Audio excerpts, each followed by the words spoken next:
When is the RTX 5060 going to launch? How much VRAM is it going to have? And what's the performance? We just got RTX 5090 benchmarks and reviews. Is the data as bad as it looks? What does that say for the rest of the 50 series? What the heck is going on over there? Welcome back to PC Builder. I'm Jason. All these questions, including, am I a paid shill for AMD, NVIDIA, or Intel in this January 2025 Q&A episode 2. If you get value out of this video, please give it a like, because it makes a huge difference to the channel, and of course, subscribe for more cool PC content. Let's jump into it. This video is sponsored by VIP SCD Key. Say goodbye to crazy expensive Windows licenses and that terrible Activate Windows watermark. Right now, use the links in the video description, head over to VIP SCD Key, and get a Windows 10 or 11 OEM license for a great price. Pick your product license, then use the PC Builder discount code PC25 for an additional 30% off during their Black Friday sale. Go to the activation settings on your PC, put in the code, and boom! Windows is fully licensed for a crazy low price. And Windows 10 can be upgraded for free to Windows 11. And they have Microsoft Office licenses too. Use the links in the video description. All right, we got Real A55. When do I think the RTX 5060 is going to release? Will the prices of older cards drop? And GSC Center asks, RTX 5060, question mark, question mark. So when are we going to get it? These are great questions because obviously we just got benchmarks and reviews for the RTX 5090. Not as good as we were hoping. I'll just say that out loud right now. We'll talk a little bit more about what that bodes for the 5080, the 5070 Ti, and the 5070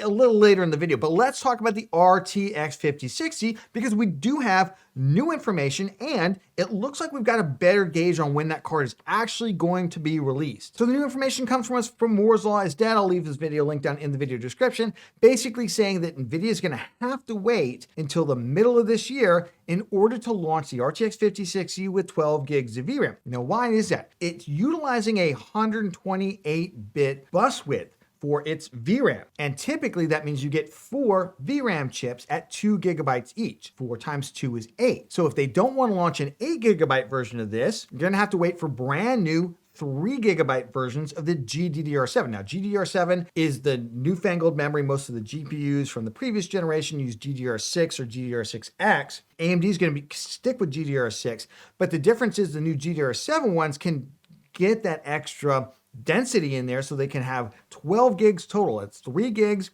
per chip times 4 chips is 12 gigs of VRAM. And NVIDIA will probably also launch a more cut down version of the RTX 5060 with only 8 gigabytes on there. They'll sell mostly in the pre-built market, but just like they do with the 8 gigabyte version of the RTX 3060 or the 6 gigabyte version of the RTX 3050, they're going to do exactly the same thing. So in order to launch a 12 gigabyte RTX 5060, they're going to have to wait until the middle of this year. But if they're feeling pressure from AMD around the RX 9060 XT, which obviously AMD said the 9070 XT is now coming in March. If they're feeling any kind of pressure, they may decide to launch a little earlier with an 8 gigabyte model. I suspect they probably will not, but we'll have to wait and see on that. I really do think they want to launch 12 gig RTX 5060, and it does look like they're going to go back to at least slightly larger die than we got with the RTX 4060. The 4060, remember, really should have been called the RTX 4050, because the die size that they normally use for a 60 class or 60 series card on that was massively cut down to something that you would normally find on a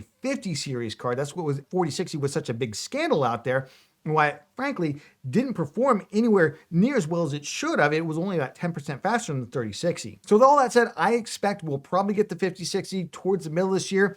And maybe that's not something NVIDIA can really speed up. They're just waiting for those new VRAM chips from Samsung. All right, we got Pascal Meyer asking, what about that RTX 5090?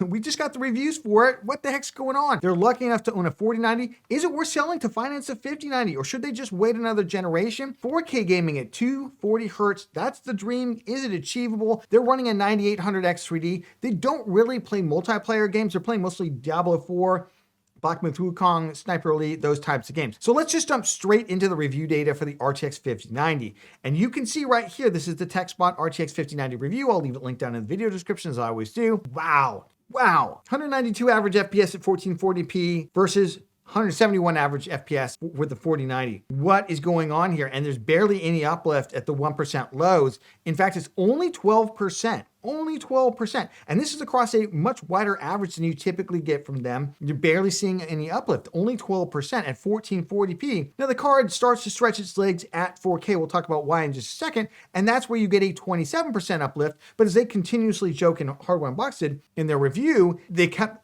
mistakenly calling it the RTX 4090 Ti instead of the 5090 because it's performing much more like a 4090 Ti than an actual brand new series of GPU. Well, why is that? Basically, it boils down to that there is massive CPU overhead of some sort, whether it's just way too many cores on the RTX 5090, remember it's 33% more cores, whether it's just massive driver overhead at 1440p, but the 5090 is bottlenecking massively a 9800X3D, which is the fastest gaming CPU on the planet. You could say, well, Jason, that means it's actually faster than the 4090. Yeah, how are you gonna unlock that performance, my friend? How are you gonna unlock that performance? If you can't do it with the fastest gaming CPU on the planet, that's it. That's your limiting factor. So unfortunately, what we've gotten here is something that at 1440p is really no uplift. So if you're somebody who plays at 1440p, I would not buy a 5090 for that. Not that you can buy a 4090 anymore. I just want to also be really kind of clear. Most of the 40 series is gone off the market. So it's not like you can go back in time, like you're even going to be able to buy a 5090 when they hit the market. We'll also talk about the availability in just a second because I hear it's very bad. So is the 5090 worth it? It's hard to say. At 4K, this is your uplift right here. If this gets you to 240 hertz in the games that you play by dialing down quality settings and things like that, maybe it's worth it. Maybe it's worth it. I just don't see it being worth it. And I will say this is the slide we looked at last week, and these were the numbers that I came up with based on some of the additional data that NVIDIA was providing. And I thought, hey, at 1440p, it looks like we should get about 241 FPS. That would be about a 31% uplift. We got about 27%, but only at 4K. So I'm just hoping that the 5080 does not suffer the same problem. Otherwise, it's possible it won't be much faster than the 4080 Super already. I was projecting it was only going to be about, 8% faster than the 4080 Super, about 15% faster than the 4080. Not looking super good for this lineup, but of course we're expecting 5080 reviews very soon. I don't expect that card to get very positive reviews. I think that's going to be a real tough one. Could be wrong. We'll get numbers very soon. I think that's why the 5070 Ti is coming at a $50 discount over where the 4070 Ti Super was at $799. This will be $749 for the 5070 Ti. The only reason they're giving you that discount is because I think they know that those cards are going to underperform. They're trying to soften some of that blow already. That's why we're seeing the 5070 come in at $549, not $599. Because it will probably only perform around the 4070 Super. Now, the reality also is go try and find a 40 series card right now. You can't find one right now. So this is the new reality, is the 50 series and whatever AMD brings to market. And I actually updated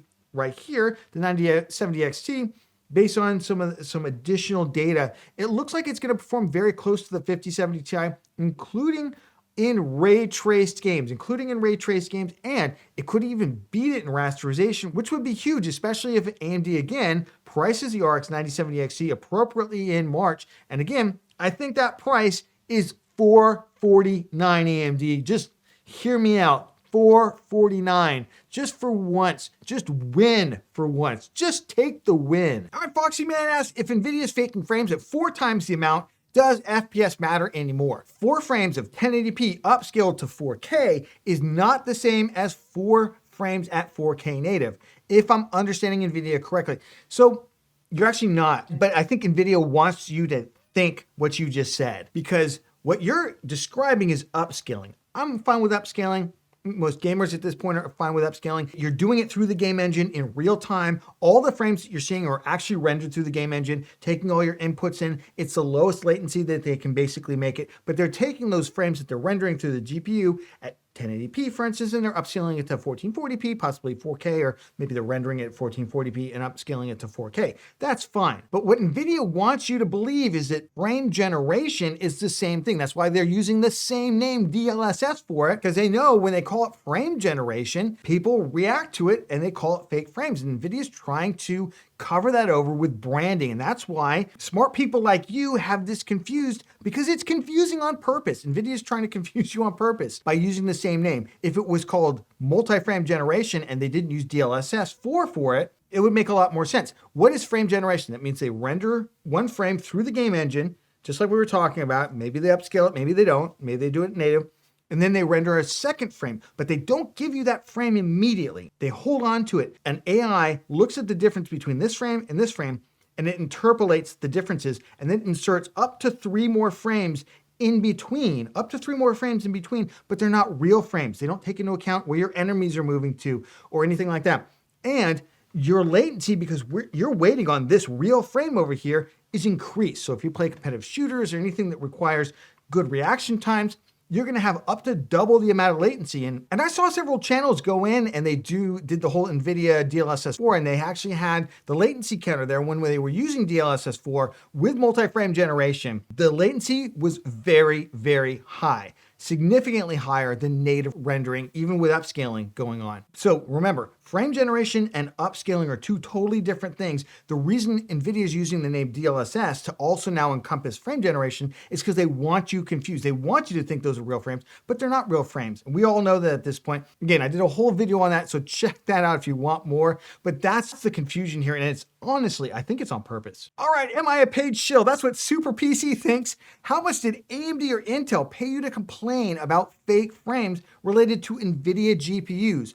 I used to like your channel, not anymore. They own a computer store. They've tested a bunch of GPUs. It amazes me how many YouTubers complain about a technology that works great, but you get all excited when FSR improves. Okay, again, I just want to point out here, there's the confusion between upscaling and frame generation. Those are 2 totally different things. FSR, now I know AMD has their own frame generation technology. When I talk about FSR, I'm talking about the upscaler. The upscaler. When I talk about DLSS, I'm talking about the upscaler. NVIDIA has tried to kind of co-brand frame generation and upscaling together under DLSS, and I don't agree with that. I just want to point out, you own a computer shop, you test GPUs, but even you were getting this wrong, and I don't think that's an unintentional thing on behalf of the brand. So I'm not blaming you, and not blaming anybody else who's confused by this. I think the confusion is intentional so that they can sell their fake frames. Now, what am I actually mad about? Am I mad that frame generation exists? Am I mad that somebody can use it? No, not at all. It might be a great technology, especially for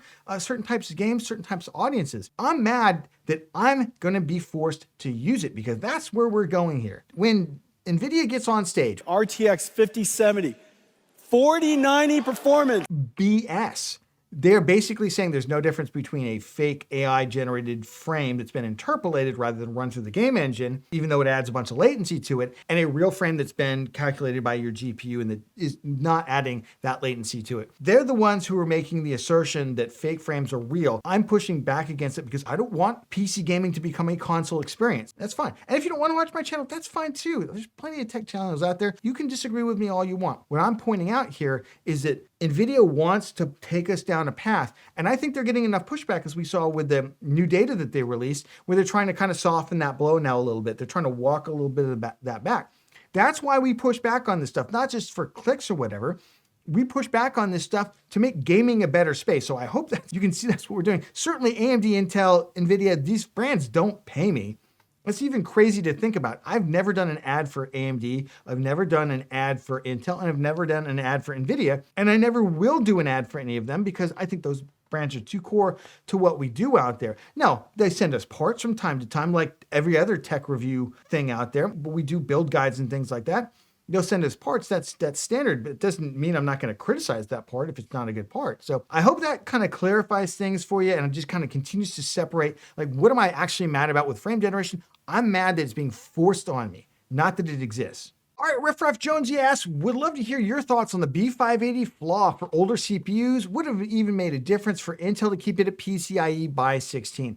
So the by 16 by 8 thing is something we went over in our PC Parts to Avoid in 2025. The connector at the bottom of the GPU has 16 pins, what we call by 16, and which is abbreviated as X16 when you look on a spec sheet. But to save money, many budget and even mid-range GPUs are now made so that only half of these pins actually work, what we call by 8 or X8 on a spec sheet. This means many GPUs only use half of the PCIe lanes on the GPU connector, and they rely on you having at least PCIe Gen 4 speed to make up the difference. So while an RTX 4090 runs just fine on PCIe Gen 3 using the full x16 GPU connector, even an RTX 4060 loses about 10% of its FPS in some games on PCIe Gen 3 because it uses the x8 connection. Unfortunately, for a lot of older systems that are stuck on PCIe Gen 3, even people who upgraded to like a 5800X3D or 5700X3, but their motherboard's like a B450, B350, X470 kind of thing, they're stuck on PCIe Gen 3. The loss on the B580 we found in our video that, by the way, you can't find on our channel right now because we put it to private. We'll talk about that in just a second. But if you had watched our video, you would have seen our testing that showed that PCIe Gen 3 versus Gen 4 with Ryzen 7600, I think it lost like 10% or something like that, which isn't terrible. It's not terrible. The thing that I think made it a hard recommend, and the reason we ultimately decided to put pause on that video, we'll probably go back and recut it at some point, although you can't even buy the B580 right now at retail, is the fact that a driver overhead for that card is so high that with even like a Ryzen 5600, you start to see an impact on that. So if you add that in, and then you also add the PCIe Gen 3 versus Gen 4 thing, it just seems to be hard to recommend. Now, what do I mean when I say driver overhead? That means the amount of CPU resources that GPU requires to get a certain frame rate is much higher than it is for AMD or NVIDIA. So at some point, you become CPU bottlenecked much earlier on an older CPU like a Ryzen 5600 than you would with a RTX 4060 or an RX 7600 or 7600 XT GPU, those GPUs. And unfortunately, that just makes the Arc B580 tougher in situations where you're pushing tons of frames like competitive shooters and other types of games. If you're playing games where you're mostly GPU bound, heavily GPU bound, you'll probably never see it. And especially if you're playing at 1440p, which is the intended resolution for that card. I would not buy that card for 1080p because then you have even more overhead issues with it. And if looking around at the benchmarks out there right now, Gamers Nexus did one, and we also just got all the B570 reviews out there showing similar issues with that card. It's just a hard recommend. The reason we pushed pause on our video is while we did a Ryzen 7600 build with that, which shouldn't have any CPU issues, we did recommend two budget builds that were an i5-12400F and a Ryzen 5600X if you were looking to do something on a cheaper budget. I think what rose to the level of us discontinuing or pushing pause on that video, probably come back and recut it, is that the amount of expected diminishment down to that CPU was way higher than anybody would expect, just based on dropping from a Ryzen 7600 to a Ryzen 5600, to the point where I just feel like the video at least needs a disclaimer that says, hey, if you do go with this budget, just note you're probably passing up some performance and more CPU limited titles on this. And maybe you should consider even an 8GB GPU, because the whole reason of having 12 gigabytes on the Arc B580 versus like the 8GB 4060 and it being a little bit cheaper, you're like, oh, but I get 12 gigabytes. So even in those titles that are GPU VRAM heavy, I'm okay. But you're trading that off for titles where you're CPU bound way earlier. So to me, it doesn't quite reach where it needs to reach. Now, I'm hopeful Intel can fix this. We went to the Intel booth at CES. We talked to some folks there. They were well aware of it. Now, we haven't talked to anybody high up at Intel, but they said they were ready with a response. They're well aware of it. They're working on it. And I'm hopeful because this was a problem for NVIDIA a couple years ago. Hardware Unboxed did a lot of testing showing that up to 15% higher CPU resources required than on AMD GPUs. And over time, I saw some testing last year in 2024 by Ancient Gameplays, another great tech channel. You should check him out. He went back to revisit this for the 40 series and found almost no difference in terms of driver overhead between AMD and NVIDIA GPUs. And if you've been wondering why I haven't talked about that recently, it's because it essentially seems like it's gone. It seems like NVIDIA has worked on their driver package to the point where they've reduced that overhead. So that's a good thing. And I'm hopeful that Intel can do something similar, at least to get to the point where you don't have a massive drop off either by going to 1080p or going to lower details for competitive shooters, or going down in terms of CPU power. Because I don't think it's fair to say, oh, well, this $250 GPU is great if you pair it with a $500 CPU. That's not a thing. Now, luckily, the Ryzen 7600 doesn't really get affected by it at all. And that's not a $500 CPU. That's like a $200 CPU, or if you get on sale, you have maybe $180 CPU. So I still think it can be a good tool. I just think Intel's got some work to do on it. If you got value out of this video, please give it a like, because it makes a huge difference to the channel, and subscribe for more cool PC content like our 2025 PC parts to avoid. Don't buy these PC parts in 2025. You're going to kill your FPS. Check it out, and we'll catch you on the next one.